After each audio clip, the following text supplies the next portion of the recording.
जाए तो भगवान की ही प्राप्ति हो जाती है, क्योंकि हर पक्षी पशु के रूप में भगवान ही है। नामदेव जी महाराज कुत्ते में भगवान को देखो प्रकट किया ना। भगवान एक बार श्री एकनाथ जी महाराज गंगोत्री से गंगा जल लेकर बहुत से भक्तों के साथ रामेश्वर चढ़ाने जाते थे। प्राय भक्त लोग ऐसा करते हैं कि गंगोत्री से गंगा जल लेकर रामेश्वर में चढ़ाते हैं कांवर में लेके।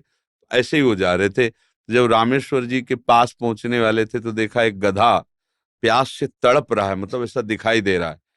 तो उन्होंने विचार किया कि रामेश्वर जी में तो सब जल चढ़ाते हैं और ये प्यासा इसे कोई पिलाएगा नहीं।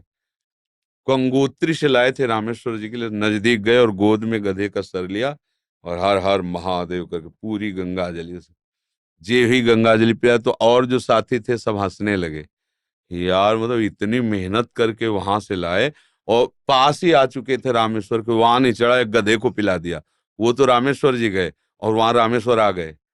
गधे को जे ही गंगा जल पिलाया तो भगवान उठ के बैठ गए, बोले मैं ही था, तुम्हारे को देख रहा था कि तुम केवल मूर्ति में ही मुझे समझते हो या सब जीवों में भी मुझे समझते हो। तुम्हारी इस दया से मैं द्रवित होकर यहीं प्रकट हो गया, क्योंकि कण कण शिव है, तो एक गधे से ही भगवान प्रकट हो गए। तो पशु पक्षियों की सेवा भगवान की सेवा, पर अभिमान न करे।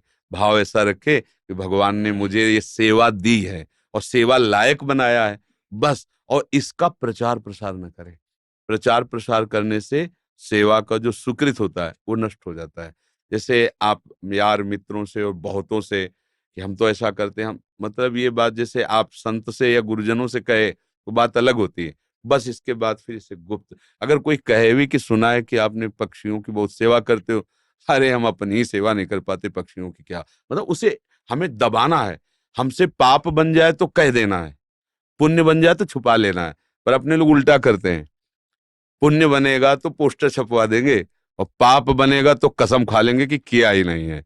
यही हमारी दुर्गति का कारण बनता है। अगर हमसे कोई गलती हो गई और कोई पूछे आपसे गलती, तो हाँ हो गई, अब दंड मिले या जो तो वो नष्ट हो जाएगा। जहां आपने हाँ कहा तो पाप नष्ट हो जाएगा।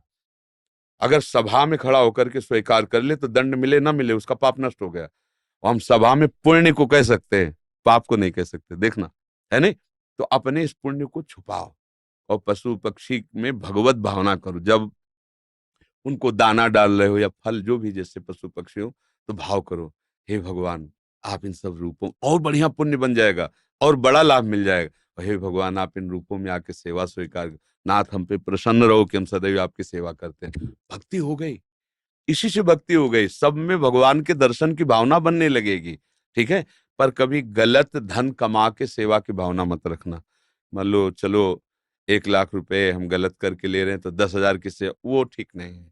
ईमानदारी से कमाओ, धर्म से कमाओ, और फिर उससे अगर 10 रुपए की भी सेवा करोगे तो बहुत बड़ी सेवा मानी जाएगी।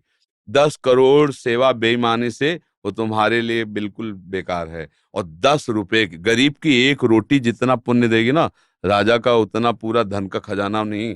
क्योंकि वो मेहनत से करके और 4 रोटी में 3 में परिवार चलाया, अपने हिस्से की दे दिया दूसरे को, बहुत बड़ा दान हो गया। तो दान का ये भी स्वरूप समझना है कि गंदे आचरणों द्वारा, बेईमानी द्वारा नहीं, धर्म से कमा करके